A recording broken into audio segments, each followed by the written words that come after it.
बिस्मिल्लाहिर्रहमानिर्रहीम अस्सलाम वालेकुम। काइनेमेटिक्स ऑफ पार्टिकल्स हम डिटेल में कर चुके हैं और इस पे बहुत ज़्यादा एग्जांपल्स और प्रॉब्लम्स भी कर चुके हैं। अब हम काइनेटिक्स ऑफ पार्टिकल्स की तरफ आते हैं। काइनेटिक्स ऑफ पार्टिकल्स में जो पहला टॉपिक है वो है फोर्स। फोर्स को मैं इसी तरह डिफाइन कर सकता हूँ that it is an agent which produces or tends to produce, destroy or tends to destroy the motion of a body. And when a force while acting on a body may change the motion of a body, कि ये एक body की motion को change कर सकती है, or it can retard the motion of a body, or it can balance the forces already acting on a body, or it may also give rise to the internal stresses in a body.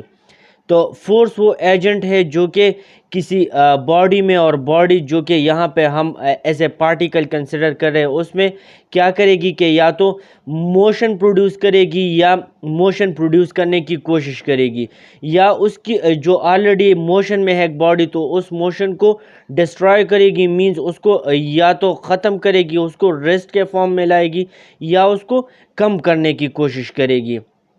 तो जो एक body है या एक particle है उस पर एक फोर्स एक्ट करती है, तो या तो वो फोर्स उस बॉडी की मोशन को चेंज करेगी, उसके डायरेक्शन को चेंज करेगी, या जो ऑलरेडी एक बॉडी है उस पर डिफरेंट फोर्सेस लग रही है तो वो ये जो फोर्स है तो वो उसको बैलेंस करने की कोशिश करेगी, या ये जो फोर्स है तो ये एक बॉडी में इंटरनल स्ट्रेसेस को भी प्रोड्यूस कर सकती है।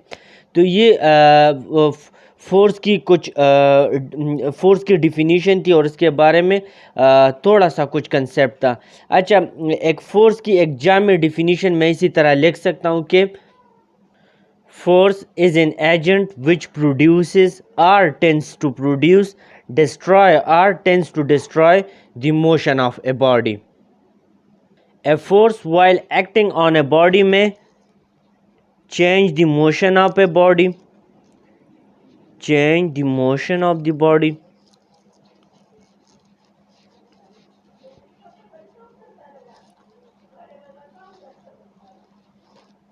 or retard the motion of the body, or balance the forces already acting on the body,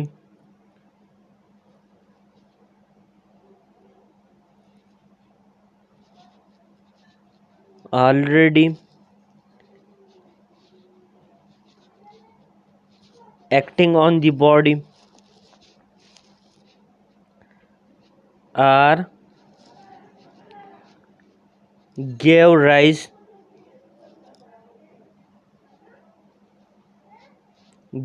to the internal stresses in a body.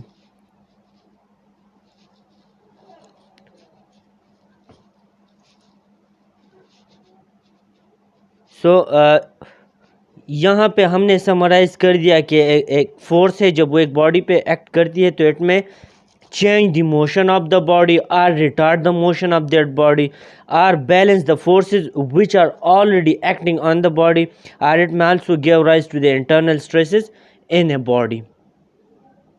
After discussing the force, I come toward the Newton's second law of motion. It is the backbone of kinetics.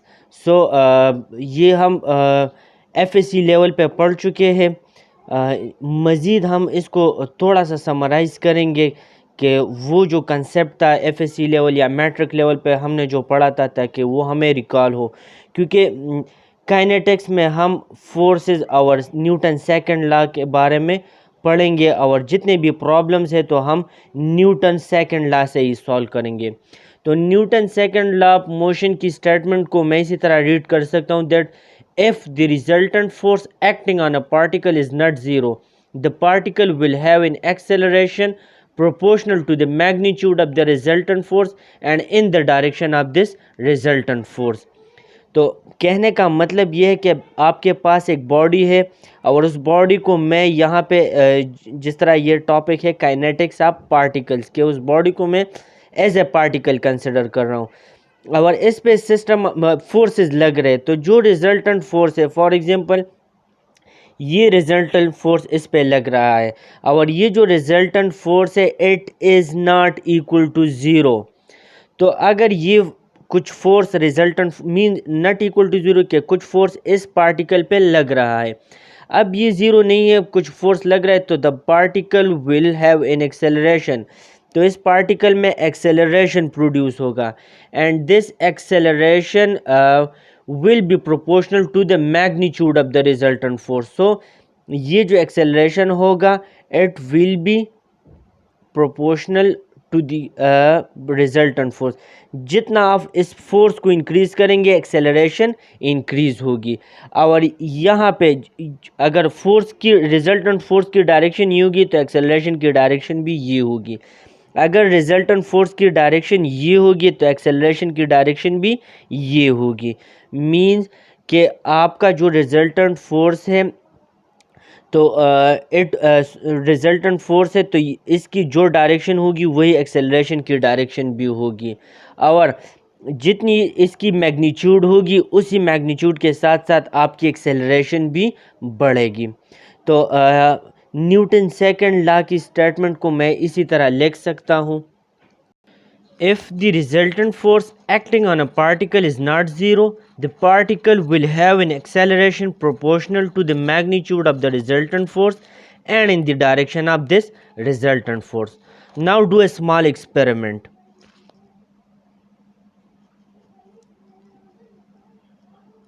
For example, this is a particle and this is our resultant force. For example, ये resultant force है F1.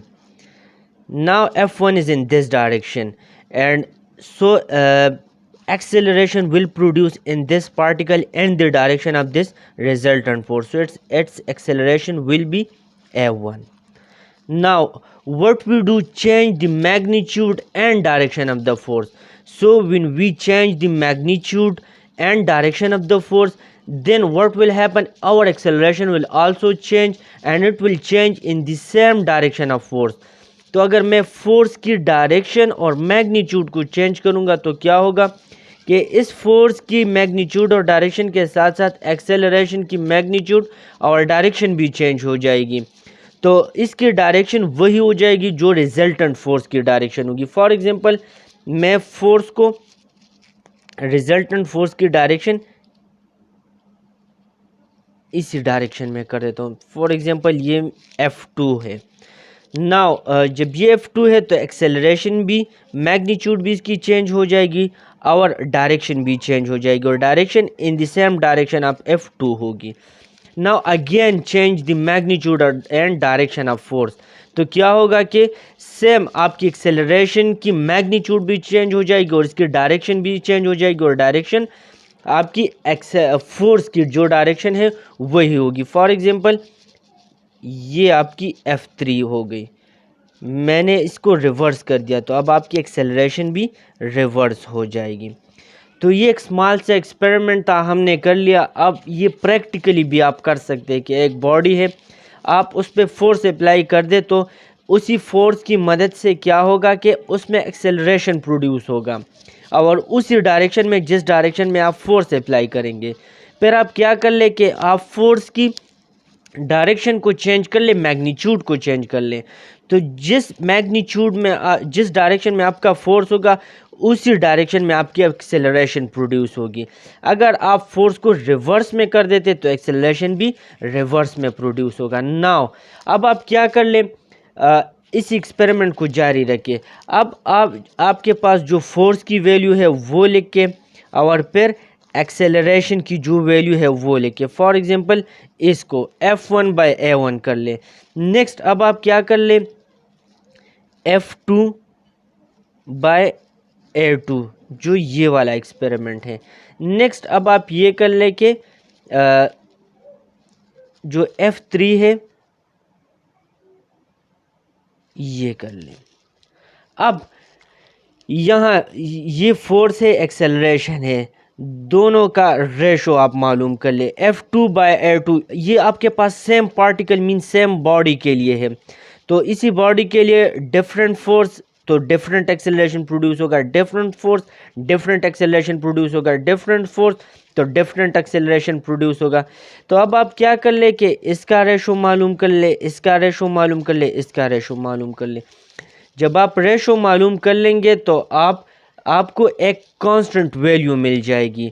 अब वो constant value क्या होगी? मास होगी। अब आपने क्या करना है कि आपने मास, उस पार्टिकल का, उस बॉडी का मास कैलकुलेट करना है। अब फॉर एग्जांपल उस बॉडी का मास है 5 ग्राम। तो अब यहाँ पे ये जो एक्सपेरिमेंट आप कर लेंगे तो यहाँ से 5 ग्राम आपके पास एक्चुअल जो उसकी मास होगी वही वैल्यू आ जाएगी। तो ये एक प्रैक्टिकल एक्सपेरिमेंट है, आप कर लें कि जब आप फोर्स इंक्रीज़ करेंगे तो उसके साथ साथ एक्सेलरेशन भी इंक्रीज़ होगी। तो फॉर एग्जांपल यहाँ पे मेरे पास अगर फोर्स की वैल्यू है 10, तो यहाँ पे 10 न्यूटन है, तो यहाँ पे एक्सेलरेशन 2 मीटर पर सेकंड स्क्वायर फॉर एग्जांपल है। तो यहाँ से मेरे पास आंसर आ जाएगा 5 ग्राम। सही है, मीन्स 5 kg या 5 ग्राम जो भी है। यहाँ पे आप क्या कर ले, फॉर एग्जांपल मैं फोर्स को इंक्रीज़ कर लेता हूँ और मेरे पास फोर्स की वैल्यू 20 न्यूटन है। यहाँ पे एक्सेलरेशन जो है वो फॉर एग्जांपल 4 है, तो यहाँ पे भी 5 ग्राम आ जाएगी। सिमिलरली एक्सेलरेशन के फोर्स के साथ साथ एक्सेलरेशन भी बढ़ जाएगी। तो ये जो वैल्यू है ये आपके पास कांस्टेंट आएगी और ये एक्चुअल आपकी जो मास आपने लिया है वही वैल्यू आ जाएगी, एक्चुअल मास की वैल्यू आ जाएगी। Now this is constant value which we call mass. So the constant value obtained for the ratio of the magnitude of the forces and acceleration is a characteristic of the particle under consideration, and we call it the mass of the particle. Now when a particle of mass m is acted upon by a force F, the force F and the acceleration F, the particle must therefore satisfy the relation F is equal to ma. अगर आपके पास एक particle m है और उस पे एक force F act करता है, so the force and the acceleration must satisfy this relation और दिस इक्वेशन।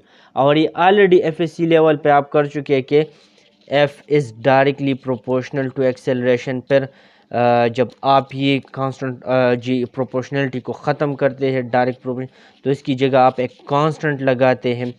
और ऑलरेडी हमने कर लिया एक्सपेरिमेंट से कि आपके पास यहाँ पे जो कांस्टेंट वैल्यू आती है वो m है, तो मैं इसकी जगह m लगाता हूँ, F is equal to ma।